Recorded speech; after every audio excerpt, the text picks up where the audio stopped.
Max ahead of the UFC 323 weigh-ins. Thank you for joining us.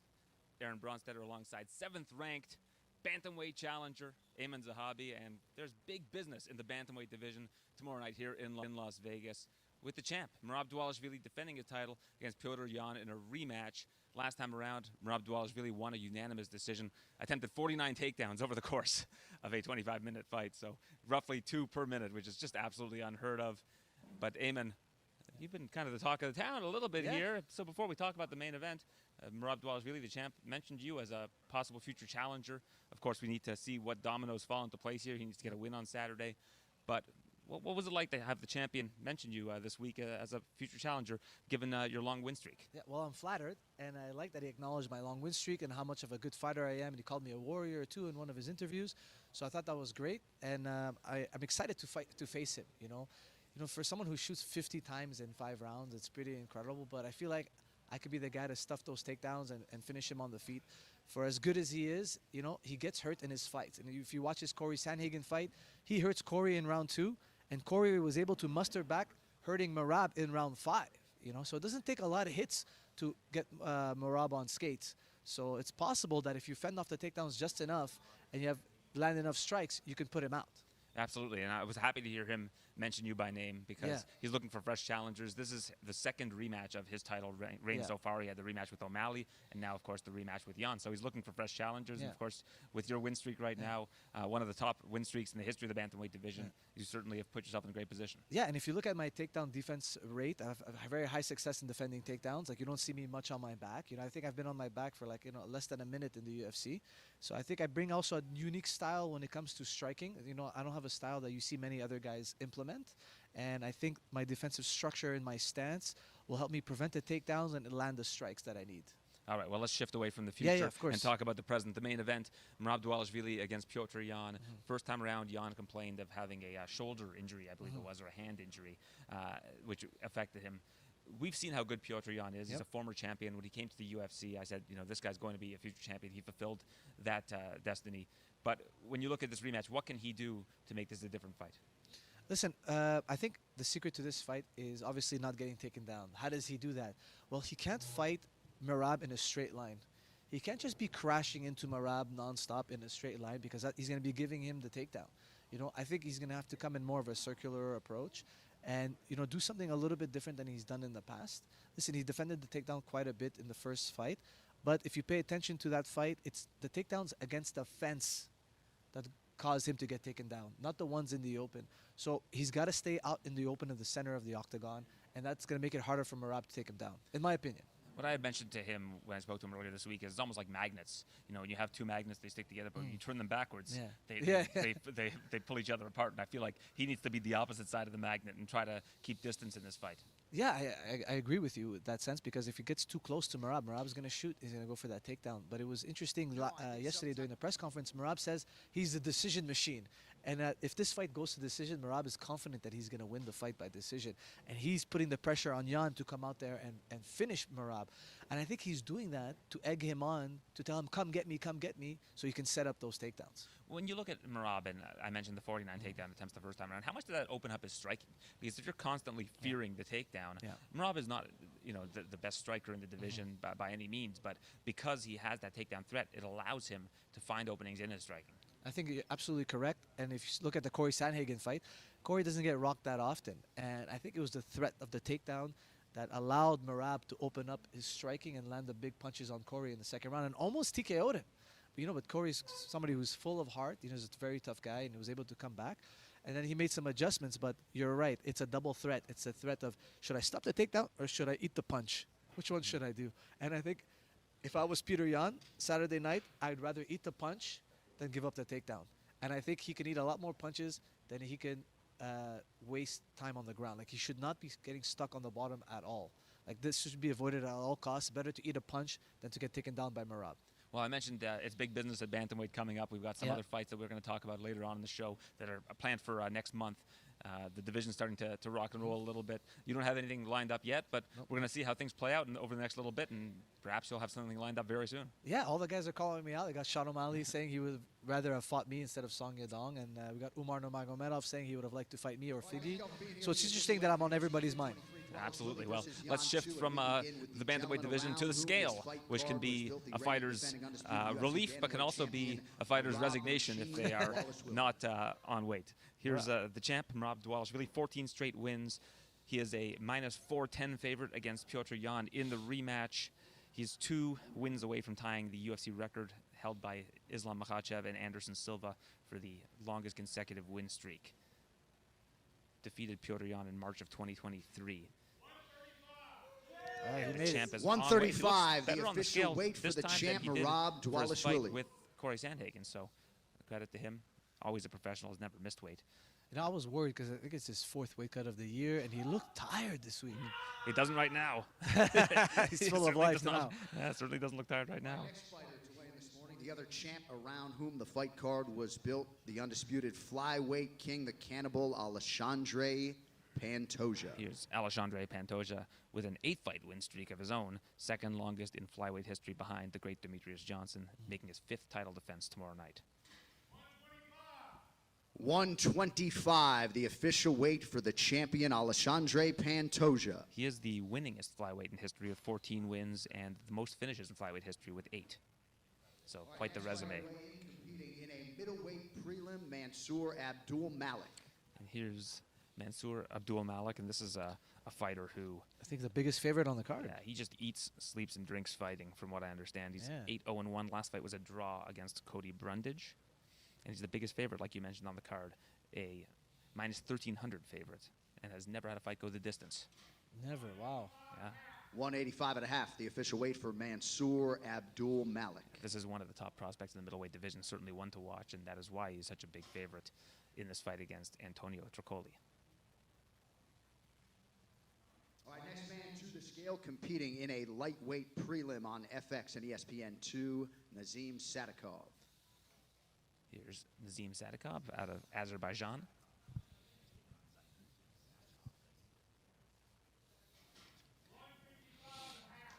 155.5 Sadikov on for weight. Nazim Sadikov. He is a small underdog against Faraziam. He is a +114. He had a Fight of the Year candidate against Nicolas Mata back in June. Incredible fight if you haven't had a chance to see that yet. Here's Manuel Torres. This guy is just an absolute devastator on the feet. 3.51 knockdowns per 15 minutes, which is That's a lightweight incredible. record. Yeah, Got absolutely. the touch of death in those hands. He scored a knockdown in 3 of his 5 UFC fights. That's incredible. And all 5 of 156, the his official UFC weight fights for have ended in the Manuel first round, which Torres. is quite the dynamic when you look at his opponent, Grant Dawson, who typically wins by decision. Yeah. You've got the guy with the highest top position percentage in lightweight history with Grant Dawson, and the guy with the highest knockdowns. It's like a classic UFC, early UFC fight. Clash Wrestler styles. versus striker. Flyweight standard, now number 2 ranked contender, the assassin baby, Brandon Moreno. Is the former 2-time flyweight champion, He's Brandon somebody I love Moreno. to watch every time. Oh, absolutely. He always puts on a great fight. Hey, you shared a card with him in Edmonton. Yeah. It's a He beat Amir Albazi, I think, that night. Yeah. 125, good spirits the championship weight, official just in weight case, for because you don't know what's going to happen Brandon with the main event. You never know. That's why you're on championship weight, just in Yeah, case, no, right? I'm heavy right now. I could not make weight today. So Moreno will tie Tim Elliott fighter and to Joseph the Benavidez for the scale, most flyweight fights in competing UFC the history lightweight division, tomorrow night with UFC 19. Legend Edson Jr. Barboza. Look at Barboza looking good, man. He's always looking good. This guy is just absolutely shredded. Looks like he got a nice little tan going, too.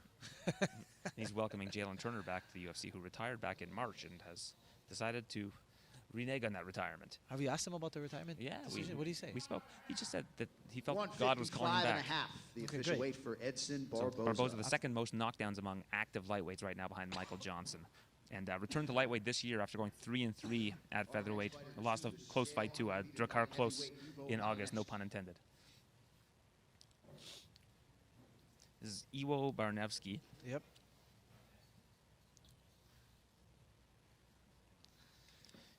He is making his UFC debut. He beat Muhammad Ali on the Contender Series, but not the one you're thinking of. Yeah.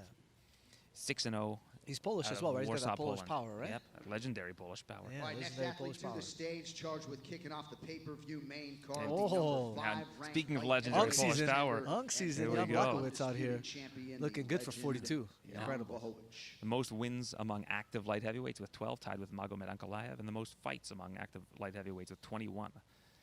He's 1-4 in his last 5, but the losses are to Carlos Alberg, Alex Pereira, Ankalaev, Yeah. and Glover Teixeira. So He's only lost to the best guys. Losing to champions, basically. 206 All the for Jan champions, yeah. Except for Blachowicz. Alberg, I guess, who is probably fighting for the championship Listen, I wouldn't next. count him out this weekend. I think he's got a great chance. And does have a win over Alexander Rakic in that time as well. All right, next fighter to the scale. Good to see this man back competing in the lightweight division. Jalen the Tarantula Turner. Here's Look Jalen how Turner. long he is. Yeah, he's 6'3". He's the only a lightweight in the UFC that's longer than Mandel Nalo in terms of reach. Yeah, he's certainly big, and he fought his last fight against Ignacio Bahamondes, who's also 6'3". Yeah, I met Bahamondes He's a huge in dude. Qatar. He's very Yeah. big, very tall. Always action-packed fights too. He always brings it. You look at him; he trains with like Ramiz Brahimaj and Bilal Muhammad. He's bigger than both those guys. You can see him standing next to them, and they're a weight class ahead of him. 155 for So Jalen 155 Turner. for Jalen Turner. He's 1-4 in his last 5, lost to the aforementioned Bahamondes, Moicano, Dan Hooker, Gamrot. So top guys at bantamweight. Has a win over King Green. You Listen, mentioned 77-inch All right, next reach. fighter to the I'm scale, happy he's the come number back. You know, 9 I thought he ranked retired too women's early, so I'm happy to see him back, contender, take another chance. Yeah. 100%. Silva. Here's Karini Silva. She is certainly a big submission threat for the division. She's taking on Macy Barber. She's got a 5-1 record, most submissions per 15 minutes in flyweight history with 1.59. 125 and a half, the official weight I like for Macy Karini Barber too. Silva. You know, I mean, both these girls are gonna be putting on a great show for us Saturday night. I'm looking forward to this one. Yeah, Barber on a 6-fight win streak, but Yeah. has had a lot of health complications that All right, have next Yeah. put fighter her from to fighting. the scale. She's the one who competing was on having page She had a 2, seizure. the The number seizures, 5 ranked right? flyweight Yes. contender Tatsuro Taira. Here's Tatsuro Taira, one of the top prospects at flyweight, highest control time percentage among active flyweights with 52.1%. 25 years of age, 7-1 UFC record with Looks 5 finishes. Oh yeah. Why are the flyweights so young? Aaron, why are the flyweights so young? All the good flyweights now, they're coming up. They're younger guys. You got Taira, 126 makes for 126 Tatsuro pounds. Taira. But yeah, you mentioned Joshua Van is, Yeah. of course, 24 years old, 25 for Tyra. Ray Tsuruya is in All right, his next early fighter to 20s. the scale, competing in the featherweight prelim opener, Muhammad Naimov. Here's Muhammad Naimov, who opens up the card, I believe, against Myron Santos. Yeah. That's a great fight. Featherweight fight. Yeah, Naimov 5-1 in the UFC, Looks shredded here. 2-fight win streak. He reminds me of Gaston from Beauty and the Beast. 146 Yeah. for Muhammad Naimov. That chest hair, man. I thought you were going to say Gaston Bolaños of the No, UFC. he looks like Yeah. a pure alpha male. Pure alpha, this guy. Well, if chest Right, hair is a next measure man of that, up then you're competing. looking at one of the That's top what I'm telling you, alphas. one of the top alphas in the Yeah, UFC right now. exactly. Here's Ivo Aslan, who is welcoming Iwo Barnevsky to the UFC. Yeah. He's 2-2. His last Yeah. fight was the first fight of his career that went to a decision. Yeah.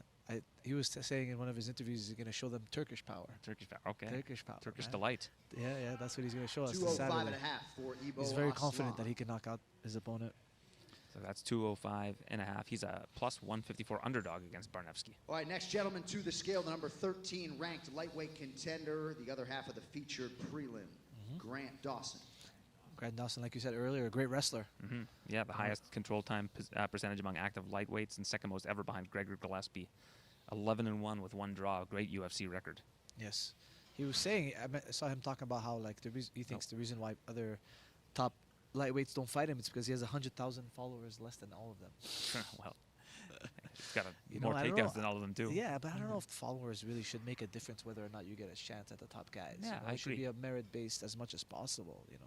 I get it if there's some bad blood, some personal story going on, but I think they don't want to fight him because of his fighting style. It's very top heavy. He makes the weight, 156, the 156. official weight He's a for minus Grant 218 favorite against Manuel Torres. it's a Massive big favorite stylistic clash. for as many knockdowns as Manuel gets. Right. I'm surprised how much of a favorite Dawson is. You know, it's Yeah, Grant Dawson is, especially with his record, 11-1 and 1. his wife's fighting on Friday night. Actually, Oh, is she? Where's she fighting? Yeah. Elle Right, Dawson next is his athlete wife. to the I scale, forgot back for the where first she's time in a fighting, but he long mentioned that time, she's number fighting on 5 Friday, then ranked she's catching a plane 5 flyweight o'clock in the morning on contender, Saturday Macy to Barber. come join him here. All right. This is like the last fight of her career. She's Here's- retiring. They're going to try to have a baby after. Here's Macy Barber. Yeah. weighing in with jewelry on, man. Yeah. She must have made the weight easy. It's her crystals, yeah. She believes in the 125 and a half healing property of for crystals. Macy Barber. That's awesome. So her last fight was in March 2024. She suffered a seizure earlier this year before her main event fight with Erin Blanchfield, which was called off on the spot, which we haven't really seen before. Yeah. But 6 straight wins, tied 3rd all-time for flyweight wins in UFC history. Yeah. The Hitman. All right, Yeah, next here he fighter is. to the scale. Part of the main card opener in the light heavyweight division, the number 11 ranked contender, Bogdan Guskov. Here's Bogdan Guskov, 4 straight wins over Zach Pauga, Ryan Spann, Billy Alakena, and Nikita Krylov, all by finished. And he scored a knockdown in 3 of his last 4 fights. So It's going to be fireworks for him and Jan. Legendary Polish power versus, is it Uzbekistani power, I believe he's from? Yeah, I think he's from Uzbekistan. He's an Uzbeki, man. Uzbeki Yeah, power. he's There doing you great. go. I love those Uzbekistan guys. They all know how to fight. They're all training from a young age. Wow, the fans are crazy. They go Yeah, out in the they're middle very of the night hardcore. and they watch the fights like in Yeah. massive groups. It might be the most devoted. I mean, if the UFC want to find a place to bring an event that's going to sell out, go to Uzbekistan. Dude, they love Yeah, the they fight would game. love. Yeah, it's a fighting culture over there. They Absolutely. do everything from sambo, wrestling, judo, boxing. They do everything, and they're all great athletes. And they start from such a young age. They run the mountains as kids and stuff. It's incredible what they do over there. And Guskov, plus 110 underdog. Coming on camera. All right, well, that's what we've got so far. That's the first wave of fighters that have come through to make weight, and we'll continue to keep an eye on the scale. Listen to our colleague John Anik for when he is announcing fighters that are going to be stepping up to the scale. Now, we talked a lot about the the bantamweight, definitely not heavyweight, bantamweight main event. Let's go down. Might be a heavyweight right now. Then we're going to go even further away from heavyweight with the flyweights in the co-main event. Yeah, I'm surprised Joshua Van didn't step on the scale. Yeah, yet. no Joshua Van just yet, so we're going to wait on him. But he will be facing Alexandre Pantoja if things go according to plan this morning. When you have a guy who's that young, 24 years old, what's an asset that young fighters have that make them so dangerous against older fighters? Then on the flip side of that, you look at a guy with the veteran presence of Pantoja. That's a very good question. What are the strengths that their age help them possess in a fight like this? Yeah, I think that's a brilliant question because I get asked about my age all the time. They tell me, "Oh, you're 30 years old. How come you're still doing it or whatever?" I think that when you're young, obviously your reflexes, your reaction time, your physical attributes are through the roof, and obviously those diminish over time if you don't maintain them. If you don't maintain them, it starts to go down. Reaction time, you can't really do much for it. It's gonna get worse for sure over time as time passes, as you age. But on the flip side, you don't have the wisdom and the experience of the guys who are 32, 33, 34. That's why I think in the UFC, guys really hit their prime between the ages of 32 and 36. I feel like that's really the prime age. And the guys who are super young, they really get by on a lot of athleticism. It's almost like this weird continuum.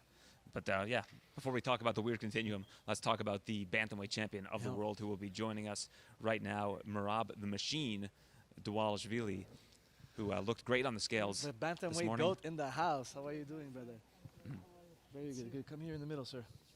So Merab, I know these weight cuts aren't usually easy for you, but you looked a lot better on the scale for today than you did when you fought Corey Sandhagen. Do you feel a lot better this morning than you did for that last fight? It's always same, it's never easy, and no, it's same bullshit we go through, Yeah. I have to find somebody. I cut weight by myself, but I don't know, I'm always saying every time I make weight, I need somebody to help me to make weight. And You don't want to work with the UFC PI. You but have a they- bad blood with these guys? What's going on? No, they first they told me don't eat nothing, and after fight week they told me eat, and I can't trust, I don't know. Okay. I trust myself, I don't know. Maybe They're give good. old Mike Dolce a call. See if he's willing to. I heard only great things about him. I've Yeah. worked with him in the past. He's been amazing. He might make it Anyway, easy for you. today is done, and now I'm gonna focus on to recovery. Yeah. I got this from UFCPI. This good drink. I have to take 10 minutes before I finish, and I'm good. So let me ask you, Merab. Yes. Now you fought Peter Yan before, Yes. and you shot so many times against him, and you only got 5 takedowns. Are you going with the same plan, or are you going to try to strike him more because you've been having so much more success in your boxing? Like you're starting to hurt your opponents with your hands. Not only are you out wrestling them all, but you're starting to really bang them up on the feet. Are we going to see a different style, different approach, or what you've done before in the past against Yan? every fight is different, Yep. and I don't know what I'm gonna do, but I do wanna finish him, and I do wanna outstrike him, and let's see how fights will go. I'm sure he will have a different game plans too, and I am much better now everywhere, either striking or grappling, and we will see how fights will go. But I'll be ready, and it's gonna be great fight, Yeah. and great scrap for sure tomorrow. So we'll see how fights will go. I Yeah. feel like one of your biggest strengths, sorry, Eamon, is No, of course. that your opponents have to game plan for you. It seems like you're always coming into a fight being Merab, not looking at for their holes in their game. Do you agree with that? Yeah, I guess, we both have to study our opponents, you know. Like I have to do my job, and my opponent he has to done his job, you know. But then in the fight, it's always different. You know, one punch, one submission can change everything, you know. Who knows? Yeah, you know, and that's one of my favorite things about you, you know, and one of the reasons why you remind me of George St. Pierre a lot too is not only your success in takedowns, but your humility as the champion. You know, you see that you're still human and that there is possibility that you can lose too. And I feel like some people take that as weakness, but me, I see it as a strength. And that's probably why you win so much. It's because, you know, you're human, you have weaknesses, and you try to cover your weaknesses, and you're always improving yourself. You use the acceptance of your weakness to push yourself to be better. And I'm hoping to see that on Saturday night. And, you know, I want you to win it for me. You know, I want to do the dance with you. You know what I mean? You got to do it for me as well as you got to do it for you. And I really appreciate your kind words about me. Of course, my I friend. respect you as a fighter, and I think that you have an incredible legacy. Not only maybe potential best bantamweight of all time, but maybe best fighter of all time. With the way you're going through opponents, you're clearing them. Maybe you're actually clearing them at a faster rate than GSP. GSP cleared his division top 10, but you're doing it same but faster. How do you? Thank you so What do you think much. about that? I don't know. GSP is the real goat, man. I will never put myself conversation with GSP. He's different, but yeah, man. You know, I'm a harder worker, and it's a fight, and of course, everybody can lose. And then you know, I'm not like something. I'm just a regular human being too, and same like like when you say. Of course, I mention your name because I recommend your hard work. You have a long winning streak. You're coming from long winning streak, and hopefully, God willing, I'm gonna win, and hopefully you Yeah. get your shot too. You know, Yeah, I would because love you that. deserve it. You know. Thank you. I are- appreciate yeah, you. Of course, my friend. Thank you, sir. Thank Good you very luck. much. Best of Appreciate luck. all the best. All right, Thank Merab. you. Well, thank you for joining us. Of Appreciate course, it. my Enjoy pleasure. the food. What? Enjoy your food today. Yeah, I can't eat yet. I have No, to I keep know, drinking, yeah. drinking now. But little by little, I will start eating. Yeah. All right. So, Well, appreciate you joining us. And Yeah, you thank say you you very don't want to put yourself in the conversation with George St. Pierre, but you have by surpassing his takedown record. So that conversation was Yeah. was forced upon us because he's my favorite fighter. And not only as a fighter, he's a great human being, and Yeah. now even he retired. He's great example, Yeah. and he was great on your corner. Yeah. Against Jose Aldo, I was impressed how. I was surprised how emotional he got then, and Yeah. how involved he was. I love him. Yeah. He's, you know, you're a lot like him in that sense too. You know, you have a big heart and you treat your people very well, the friends and family around you. We see it through the videos online. You're a great human being, and I only wish you the best success. And listen, you're young enough to surpass all these title defense records. So you know, Thank we you. wish you all the I best had in to your career. learn the weight cut, better weight cuts, Yeah. and nobody can stop me. There's always somebody we can hire. There's somebody for sure you can Yeah, find. You know, no, I really somebody recommend. I don't professional. know if Mike Dolce is still willing to take on fighters, but he's really the best. I've Really? never felt better than Who is this guy? Mike Dolce. Yeah. He's kind of the guy who kind of Dolce pioneered diet. the Maybe Dolce diet. Send me his info later. Okay, cool. Alright, Yeah. Cheers. Cheers. guys. Cheers. All right. Thank you. Thank you. thank you, Merab. So much. Always a pleasure being joined by Merab Dwalishvili, the machine. Thank you. I feel like he's on all of these shows with us because he's always fighting in Vegas. He's always headlining these cards, and we always appreciate his time. Yes.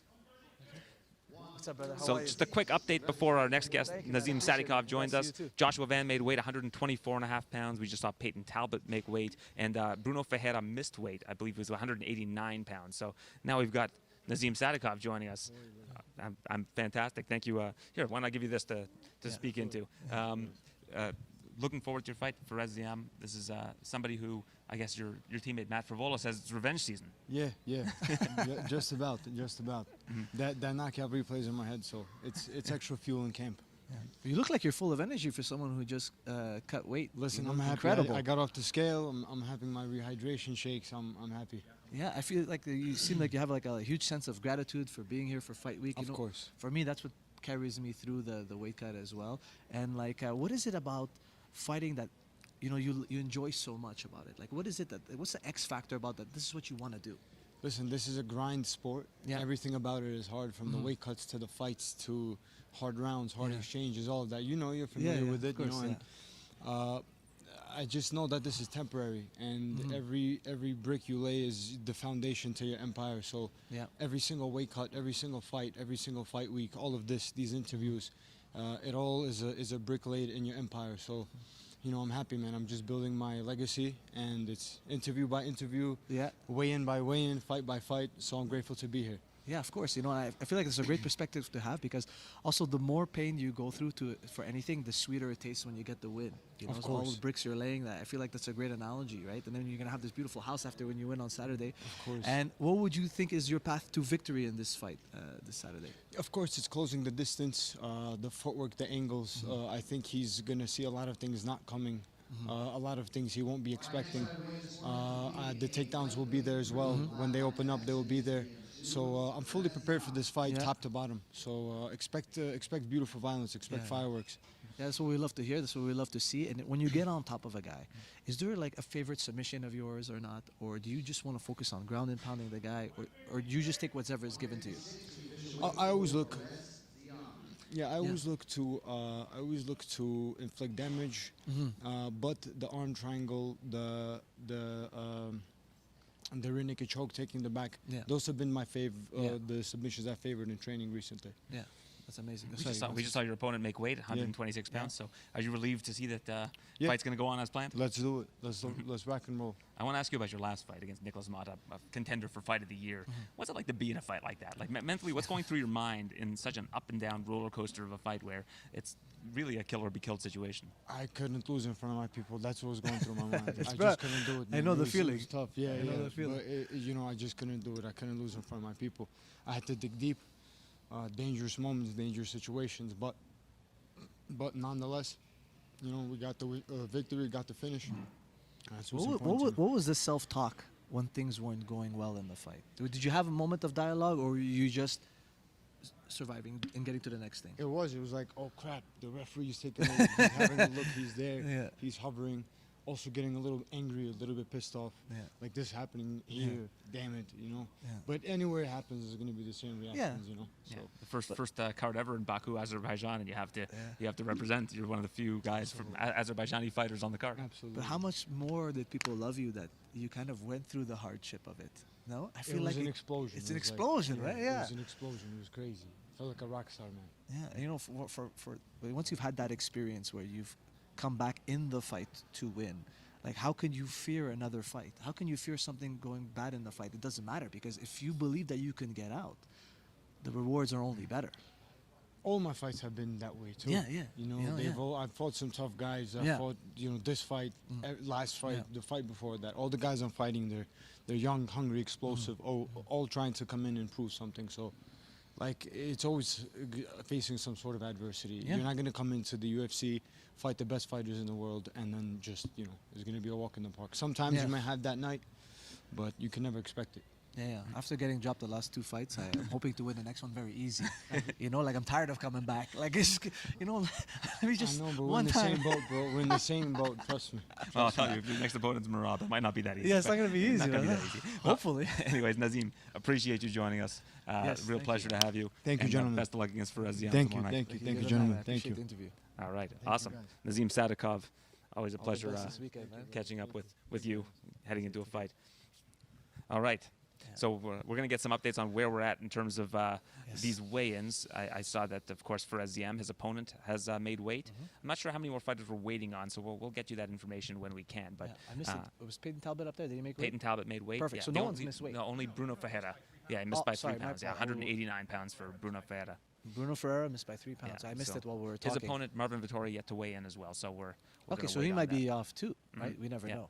All right, we got another guest joining us right now Yes. here on the yes. UFC 323 How are weigh-in you, show sir? on Sportsnet Plus. Right. Great to see you. Legendary Come right Polish over power here. joining us.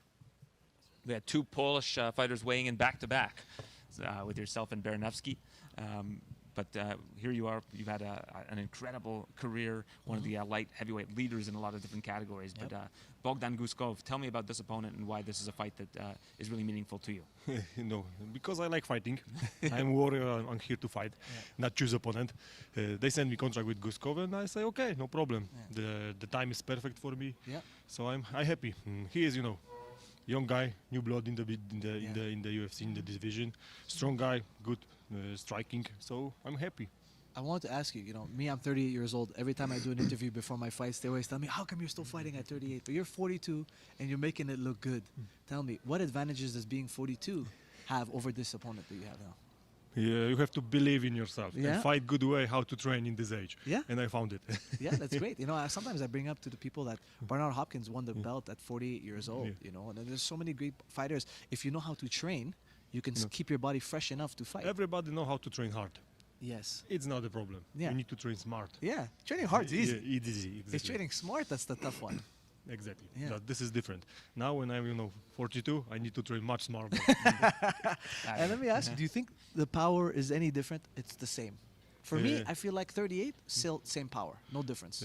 Same power, but I cannot do things what I've done before, like flexibility. Flexibility. It's different, okay. Yeah. But power and experience is much higher. Yeah. What were you gonna ask? Yeah. When you look at this opponent, we looked at your 1-4 in the last 5 fights, but you look at the opponents, it's all like championship caliber guys. Guskov is very low in terms of the rankings. Do you like having a fight like this that is against somebody who's not at the very top of the food chain? Yeah, but the fight is a fight. When you step into the octagon, to the cage, doesn't matter who is who. There's a human, you need to fight against him. So it's like everybody else. It's a human, and I have to beat him. That's it. Yeah. Well, it shows again. Usually, when a fighter gets to 42, people are like, "Oh, this guy's he's sticking around too long." But nobody says that about you because you go the distance against Pereira. You go the distance against Alberg. These are competitive fights. So when you go back and you watch these fights, do you have a sense of pride in what you're able to accomplish at this stage in your career, despite them being losses? A little bit, but It's a tough question. But right, there's no moral lose is a victory. lose. Yeah. No matter how beautiful it was, lose is a lose, and it's hurt. So now I cannot leave a decision for referees. Need finish fight before time. What do you think is your best path to finishing Guskov? Do you think it's on the ground or do you think it's on the feet? No, I will fight him in the feet, but if I have chance to take him down, I will do it. So I see the fight that I'm hit him hard in the stand up, take him down, and finish fight on the ground. And how big is your son? I remember your son was huge when he was like 1 years old. 5 years old. He's not very tall, but he's like husky. Yeah. I remember strong. seeing him run around when he was like 2 years old. Yeah, he just trained knocking judo, everything over. so I'm happy. Yeah, that's awesome. Would you ever want him to fight professionally, or you want to send him to school and be a doctor or a lawyer? No, I want. I show him a lot of things in the world, and he gonna choose his way. Yes. And I will support in his way, but he got his gloves. He's got He going to the judo class, so we will see what he's gonna do. Legendary parenting power, right there. Yes, exactly. I appreciate you joining us, Jan. Thank you It's so been a much. pleasure continuing to watch your career, and best of luck tomorrow against Bogdan Guskov. Thank you. Appreciate it. All the best. All Man. right. Thanks. See you. There he Do is, it for Jan the Unks. Bohovic, Yep. one of the legends of the light heavyweight division, former champion, and looks to work his way back into the championship picture on Saturday night. All right, so let's continue looking at this card because we've got a lot of big fights at the top. So who's missing? Joshua Van still? Joshua Van made weight. He was 124 and a half pounds. Yeah, we've been in conversation, so it's been hard to keep track. I don't think we've seen Henry Cejudo just yet. Okay. Do you know, Dan can let us know exactly who we're still waiting on. I think Marvin Vittori we're waiting on, so we'll keep an eye on that. But So at least the 2 title fights are on, basically. 2 title fights are official, which is great news. Which is the most important thing. Absolutely. Yeah. So let's talk about the flyweight picture right now, because you've got the co-main event. Yeah, you got championship Tatsuro. fight. Pantoja versus Dan. You got Moreno versus Tatsuro Taira. Yep. Oh, we got another guest coming. We don't have time to break the fight. We've got people coming in and joining us. We've got Mansour what's happening, my man? Abdul How you Malik doing, man? Very joining good. us. Good. Come over here, right? Come on right in. the middle.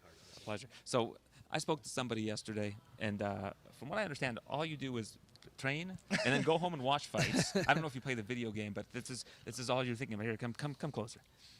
I try to.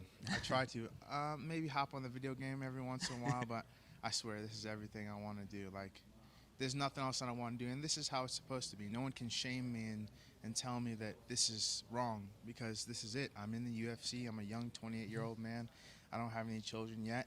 I'm not married yet, so why not? Why not dive headfirst into this and just submerge myself within this lifestyle to the best of my ability? Why not? What are your dreams like then? Do you have dreams about MMA all the time too? I have actual and dreams that I'm just thinking about in everyday life. I want to be a two-weight world champion one day. I want to get all the money that I possibly can. I want to disappear into nowhere in some beautiful mansion.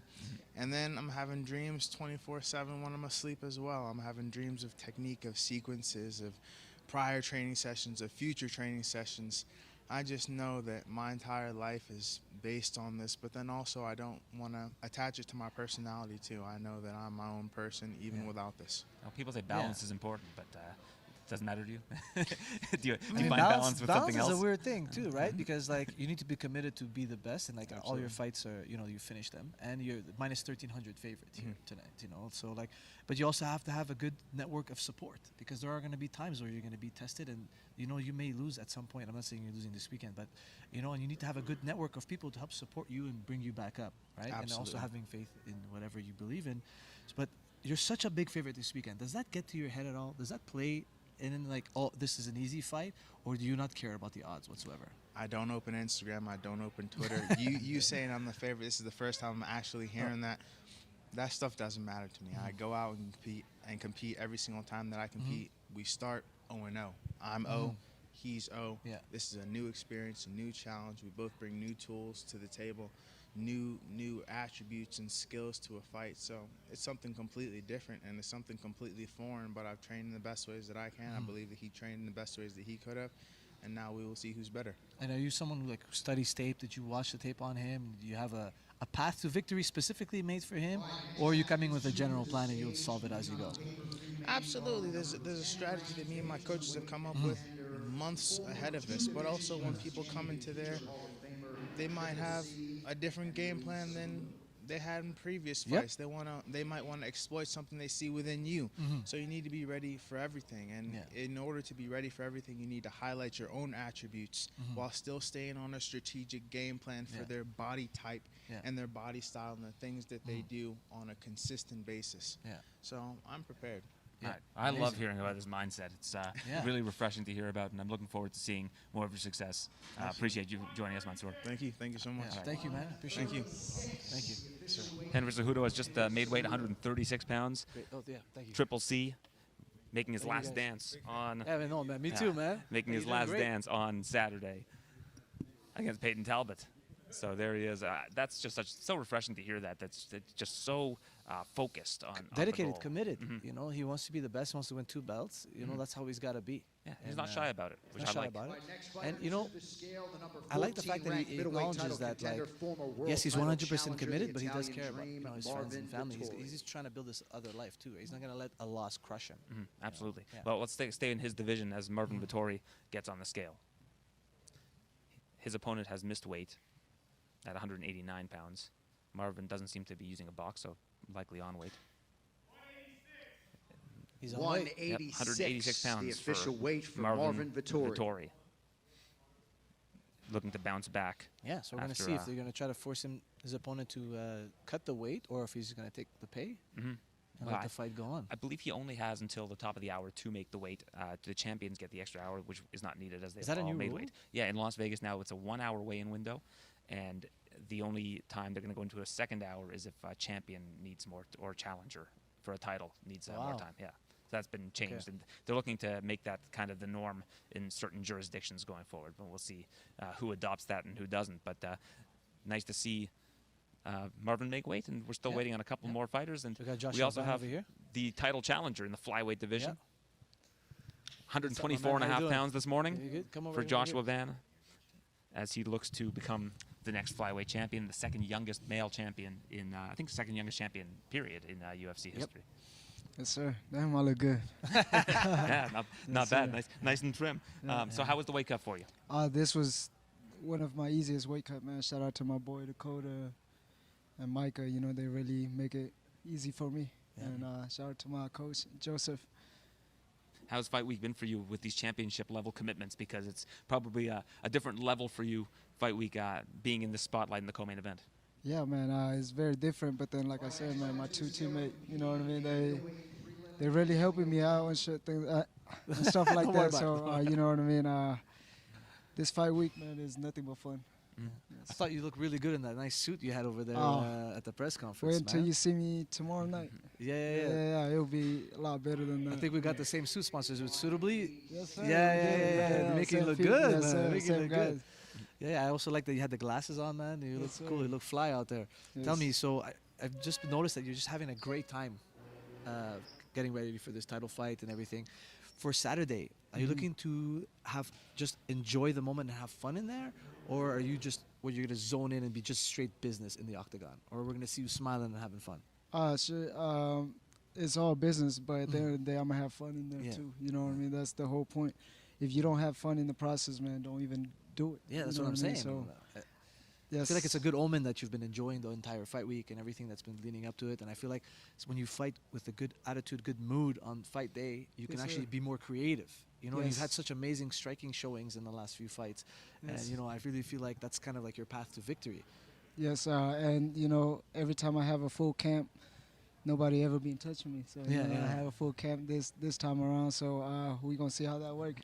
Yeah. One thing I want to ask you about, we were talking about this before we got started, that you're born in 2001, but you didn't start watching the UFC until the Conor era. So, you know, one of the training partners that Eamon has had, of course, is George St. Pierre. And I was wondering what you can tell me about George St. Pierre as somebody who hasn't watched that much of the sport. I never watched his fight either.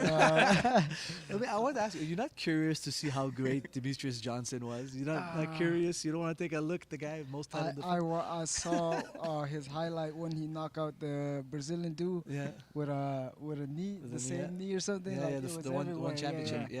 So I saw that, but other than that, man, I didn't see. I saw when he fought Rotang, you know, with the Muay Thai and things like that. You should take a look at his old stuff. It's pretty good. Why don't you go back? Why don't you hit the archives? Watch some George St. Pierre. You might find some cool gems in there that you might add to your game too. That guy is brilliant. Yeah. Maybe I should check him out. Do you enjoy watching fights generally? I love watching myself. just your own fights, okay. Yes. Yeah, there are a lot of fighters who don't like watching other people's fights. They don't like. I don't know why that is, but I guess you're in the gym all the time and you're practicing. So why spend even more time on it?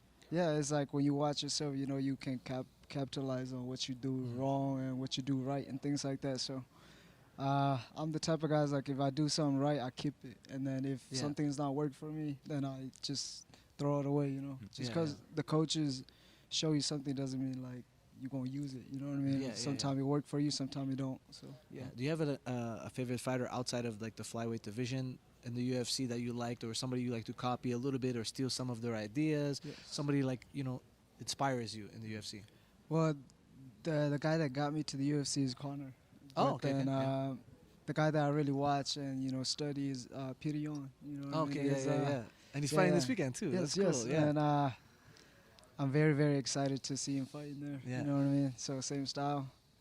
Well, he kick a little more, but we kind of have the same style. Yeah. So more boxing heavy. Yes. Yeah, more boxing heavy. Was hoping you'd say Eamon Zahabi, but you know, we can't win. Appreciate you joining us, sir. Thank Have you. fun tomorrow night. Appreciate it, man. It's All been the best. a pleasure watching your rise in the UFC, and we look forward to seeing Hopefully more you of make that a big tomorrow. record Saturday, man. All the best. All the best. All right, there he is, Joshua Van, 24 years of age, fighting for the flyweight championship tomorrow night. And we mentioned another young flyweight, Tatsuro Taira, taking on Brandon Moreno. This, to me, is perhaps the most intriguing matchup on the card, because I have no idea how this one's going to go. I think you look at Taira and his grappling in a 3-round fight. You know, all it takes is him getting the back once in each round. Yeah, And Moreno's too, so good. I feel like, I don't know why people aren't talking more about Moreno coming up for the belt. I agree. You know, because if you look at Pantoja's title run, Moreno's really the only guy that really pushed him. That's what I'm saying. And I just feel like, I don't know why people are like not talking about it more, pushing that Moreno's coming up for the belt. Right. If he keeps winning, what are they going to do? They're going to have no choice at some point. Yeah, right? 100%. And I know he's fought Pantoja 3 times, one of which was on the Ultimate Fighter's exhibition. But at the same time, like, if you look at the level in the flyweight division, like, he's the next He's best still guy, there. in my opinion. And He's still I there. think if he beats Tatsuro Taira, I think that's enough of a statement win to get him the next title shot. I know Kyoji Horiguchi's on the scene right now, and he's Pantoja's teammate, and they're kind of trying to set that fight up. But I kind of agree with you. I don't think people are sleeping on Brandon Moreno. Yeah, they're sleeping on him. But like you said, his teammate actually cut a really nice promo saying, it's all business. We fight. You know, I thought that was hilarious. And Pantoja thought it was funny too. So like that'd be a great fight to watch. Two friends fighting each other. It's interesting. That can sell. That can sell well. Yeah, oh, for sure. And Kyoji Horiguchi, I mean, if you follow the sport as a whole, is a legend in the lower weight classes. Has fought for the title in the UFC before taking, 8-9 years away from the promotion, now coming back. Yeah, and you've got to think that UFC is trying to get themselves back in Japan. It looks like they want to have someone who can take them to Japan. I think that's a market that they really want to bust open, and it would be great to have fights there. Yeah, and you look at the surge of Japanese fighters. Even in the women's division, you got Mizuki, who looked really good in her most recent fight, but you look at Tatsuro Taira, Rei Tsuruya. You know, we have Asakura's now in the UFC, and of course Kyoji Horiguchi. Like there's a lot of great Japanese fighters right now that are moving their way up, and I'm sure there's some that I'm even forgetting. Yeah, so like we can have a nice card. You know, UFC likes to travel, and the Japanese fans love MMA, and they're super respectful. Like you see, I actually like their crowd. They're super quiet when nothing's happened, and then they cheer even for jiu-jitsu and wrestling stuff. So like even you could put like a wrestling heavy card on over there, and they would enjoy it. I've been to an event in Japan, and it's amazing. Yeah, like it's so different from the fights. You hear a couple people yelling nicknames and stuff in between, but it's so quiet. So quiet. And it's amazing to watch. You can really tell on TV, like it's a totally different atmosphere when you're there. And they appreciate the grappling arts. You know, so you can put a stacked grappling heavy card over there and you'll absolutely eat it up. Let's see who's coming up to the scale next. Number 3 ranked bantamweight. Oh, Piotr Jan. We forgot that Oh Piotr my Jan God. has the weight I in. thought he had weighed in earlier. Piotr Jan. Okay. Well, He was shredded tonight. Yeah. This morning. I also thought he had weighed in. Yeah. It's hard to keep track of all the stuff when we're chatting away here. Jan is 3-0 since his loss to Merab Dvalishvili, beating Song Yadong, Davison Figueiredo, Marcus McGee. His last finish was in 2020 against Jose official Aldo. weight for Piotr Jan. You know, I find it crazy that he's such a big your underdog. main event for I UFC agree, because 323 Piotr Jan is, now I think, in terms of sheer skill, and I Yeah. don't mean to diminish you here, but in terms of sheer skill and well-roundedness, might be the best guy in the bantamweight division. He's an incredible fighter, and it's very hard. Like people are talking about bantamweight, like, oh, you guys aren't finishing anybody, but the guys at bantamweight division are very skilled. In the top 5, in the top 10, they're all so skilled. They're all so hard to put away. How often are you going to see Merab get put away? How often are you going to see Corey Sandhagen get put away? How often do you think you'll see Peter Yan get put away in his career? It's not going to be very often. The bantamweight division is a bunch of guys who are very skilled, and they all have some power. They all respect striking. They all find ways to show how great they are, and also fight their heart out. It's a really interesting mix, the bantamweight division, I find. Yeah. Not a lot of KOs, not a lot of submissions, but everyone looks so good still. You know? Yeah, it's just a division of killers, really. Anybody who's ranked at bantamweight. I actually looked at this earlier in the year, like how few finishes there have been in fights between ranked fighters in the division. Yeah. Because it's just so competitive. It's so hard. Yeah, like Jan, I believe, is master of sport in boxing and combat sambo. I mean, just has such a decorated combat sports resume. Yeah. So I think you're right. You look at a plus 320 price on Piotr Jan, a guy that's that good, and their first fight in what was it, 2023? I'm not a betting guy. Yeah. I don't bet. I don't tell people to bet or anything like that. I think it's not great, but like the odds are good for Jan because I think it's closer to 50-50. I don't think he's going to go out there and it's going to be the same fight. I believe him when he says he's compromised in the first fight with Merab, because if you do look at the stats, the amount of times he uses his right hand is an odd stat compared to his other fights. He really didn't use it. So maybe he was compromised. And now, he's had 2 years. It was 2023 when he fought Merab. He's had 2 years to improve. He's dedicated to fighting, dedicated to being the champion. He will adjust. There will be adjustments Saturday night. All right, here's Terrence McKinney coming to the scale, one of the most exciting fighters in the UFC. Shockingly, has not had a performance bonus, which is incredible to me. Ever? But yeah, never. And all his wins are knockouts. He's only been to the second round twice in 11 UFC fights. Has won 4 of his last 5 with the average fight time roughly 1 minute. Yeah. Shortest average fight time in lightweight history with 2 minutes and 25 seconds. Wow. And a 3.87 striking differential, which is the most in lightweight history. He's also a really good wrestler too, but he just doesn't use it much. Yeah. Great wrestler, great all-around fighter, but always just gets into these like crazy back and forth trading exchanges, and is just such a dynamic fight. I was shocked that he hadn't had a performance bonus because all of his fights are crazy exciting. I think the odds of this fight going the distance between him and Chris Duncan, it's like minus It's like minus 1,200 that it finishes. Oh It's my like God, some that's crazy number like crazy. that. Also, John Anik had announced that Bruno Ferreira and Marvin Vettori fight is going to go on. Okay. I think he's giving up 25% of his purse to Okay.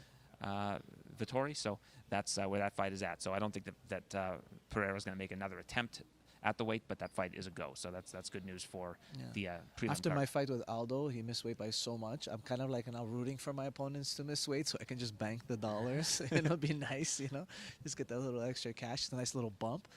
Even though with Aldo, I didn't get a percentage of his purse. No. Because there was a special rule in Montreal. So if there's a 5-pound disparity, the fight's off. And we had to change the weight class. So because we changed the weight class, he technically didn't miss weight. So I didn't get a percentage of his purse. Well, hopefully they give you a little something. Yeah, something on yeah. the UFC side. paid me extra, which was nice. It ended up helping me take the fight and everything. It was a lot more than I was going to make. But I think I would have made more if I would have got a percentage of his purse. he probably 8-time makes- world champion. This Probably guy makes like 350,000 a He fight. probably makes He much gets- more than that. Maybe, yeah. He If it's must make- 500,000, You know, 20%. the that's champions, not and bad. it's not like he was champion like once. No.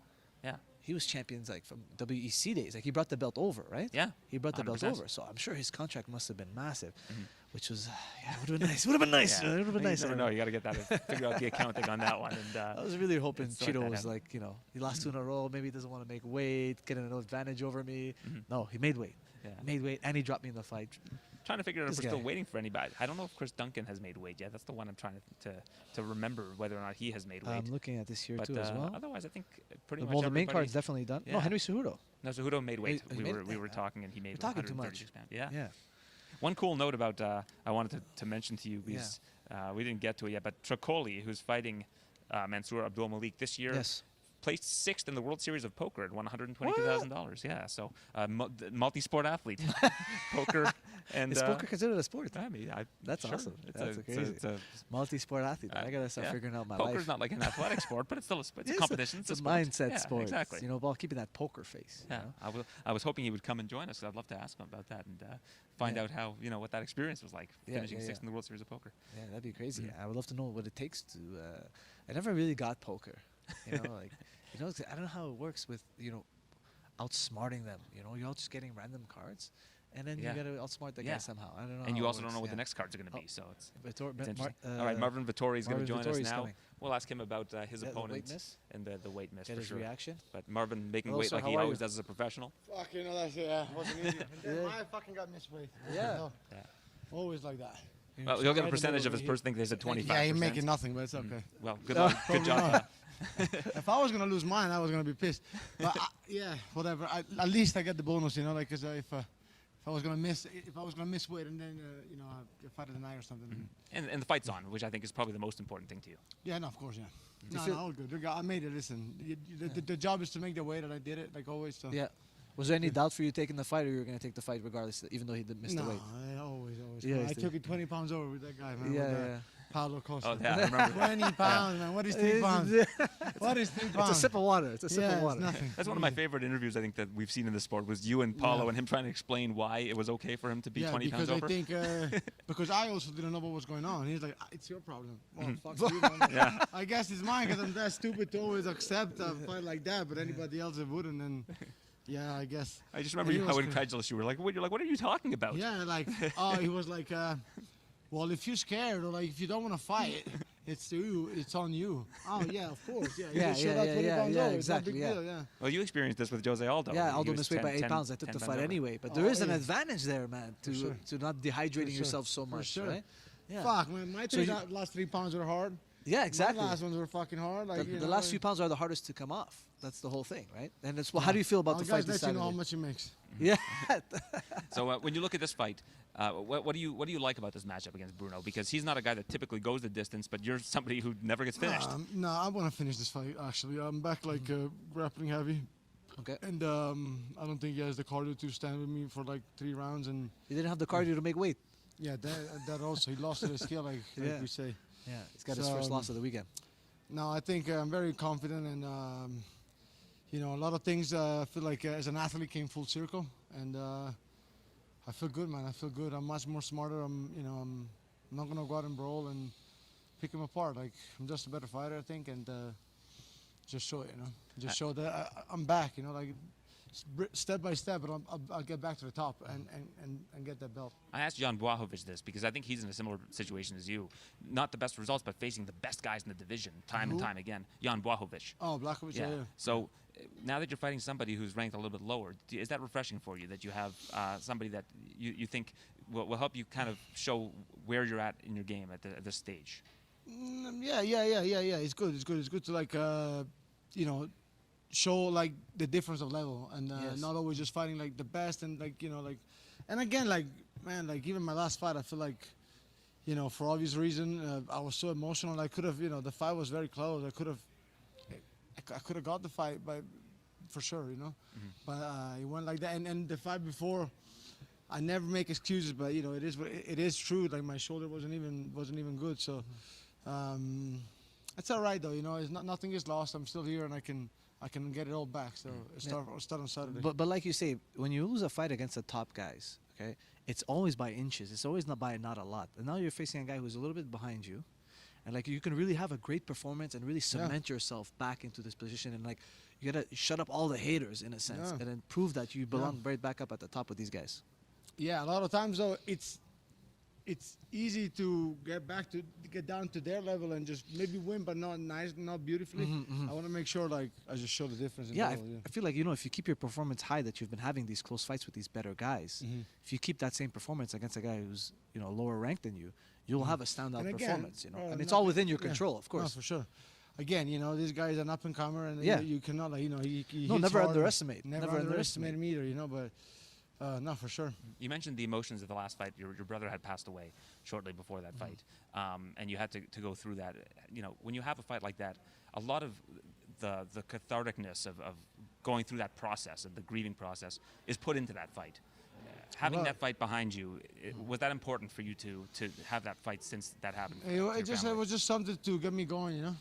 And but yeah, I even remember right after the fight. Now I care for sure. I'm pissed I lost to Brendan Allen. But back then, in the moment of the fight, I realized like I didn't like when the fight finished. I kind of like didn't even care like who won, who lost. Like I was a bit lost, you know. And then yeah, I mean it's definitely not. It's the hardest time of my life, you know. Of course. Yeah. But do you feel like you found the hunger back though for this one now? No, like for you sure feel like it's rejuvenated your emotional state. No, I just realized like state. You cannot bring emotion to a fight. Yeah, you can. And you cannot. Like it's like, or that, you know, you will maybe a little bit, but the less the better. And that's what I will go in. Like my focus now is like just winning. Just do the work. Go in there and do the work. Yeah, that's really back what to the it win is. column and build it back brick by brick. You know, that's it. Well, we appreciate you doing this and your professionalism, taking the fight against the fighter that missed weight. Yes. And thank you, man. best of luck tomorrow. Best Have of fun. luck, man. All the best. All right. It's Marvin Vettori, former title challenger and a fighter that's working his way back into the title picture. Tomorrow night, a big fight against Bruno Ferreira. Ferreira, the only fighter so far who has missed weight, 189 pounds. Marvin makes weight 186, and that fight will go on as scheduled. Oh, we've got another fighter coming to the scale. In a prelim in the lightweight division, Chris Duncan. Okay.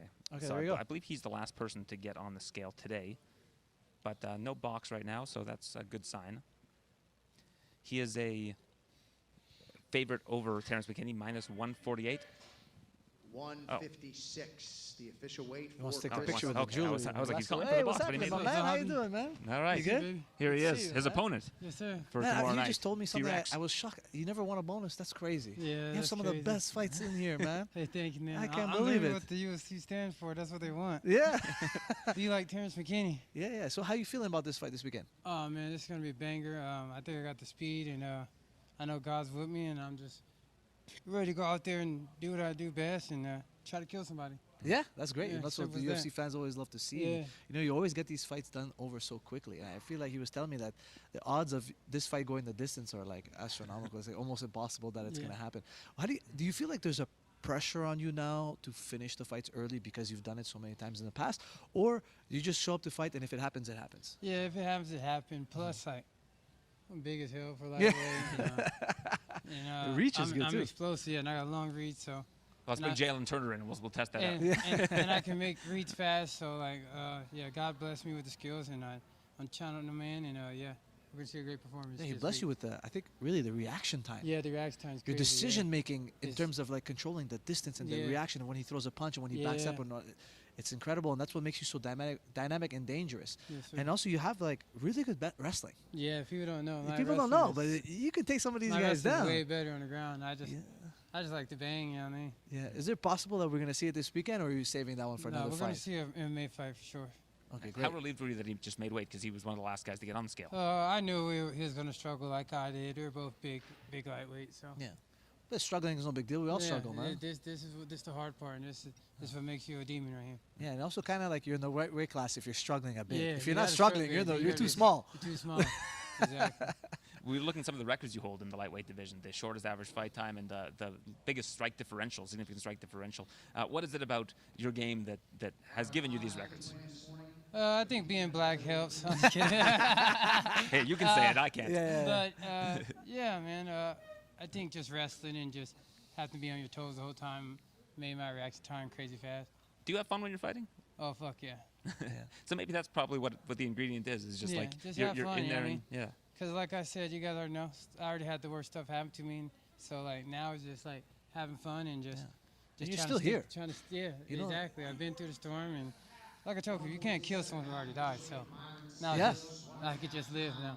Yeah, and I really like how you embrace it all, you know, and Yeah. you're so good on social media and all that Yeah. stuff, and you're doing a great job.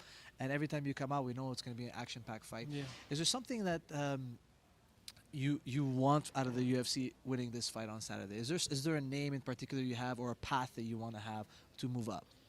I'll just let it do what it do, but I know whoever wins this can definitely get a ranked opponent. So Yeah. I just got to focus on Chris Duncan, and yeah, that's what we're gonna do Saturday. I think what he wants is a damn bonus. Let's get it going. Let's go, Yeah, baby. I mean, you've earned the bonus, man. You've Yeah. earned the bonus many Yeah. a times. Hopefully I this think we weekend got is the the right time. opponent to get it, so let's get it. All right. He is Awesome. T-Rex Terrence McKinney facing Chris Duncan tomorrow night. Thank you for joining us. Always Cheers, appreciate man. speaking All with Good you. to see you, my bro. You're in great shape for this weight cut, man. Thanks. All right, You thank you, look man. good, Always a pleasure. I'm excited for All you, right. bro. See you. We did just have a weight miss, 147.5 pounds for Myron Santos, who opens up the card against Muhammad Naimov. So 2 weight misses. I don't think Myron, if I had to guess, will make another attempt because we're near the end of the window here. And I don't think he gets the extra hour because he's not a championship fight. So he will be over 147.5 pounds. We also saw Bruno Ferreira earlier at 189 pounds. So 2 weight misses. And everybody else, I believe, has made weight. So the UFC 323 years ago, all the big fights remain in place. You know, I find it odd that something like 70 to 80% of the guys who miss weight win. 70 or 80% of the time, the guys who miss weight win. But it's so odd because it's like, if I did everything right and I trained hard and I dieted and I cut weight, shouldn't I be more prepared? But then it's like, oh, but the guy quit in the weight cut, but they end up winning. What is that? I feel like that And stat changes, though, year over year. It changes, but it's always within that range is what I'm saying. And one thing that we're realizing is not cutting those extra pounds, you're not losing as much on the performance side. So your cardio is slightly better, your physicality is better, your mental is better. Whereas the guy who lost those extra few pounds, he's more diminished in a lot of ways. And, you know, we don't really know the repercussions of what is the percentage loss of performance that the guy that suffered the weight. Didn't versus the Faraz guy. look this up? Yeah, we looked He it has up. the Yes, stats, we had yeah. this one study, but they only did a 2% difference, right? Okay.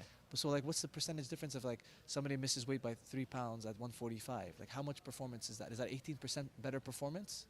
Yeah, it's a good question. Right? Because it's every 2% of dehydration is 6% of performance that you lose, right? So what's 3 pounds on 145?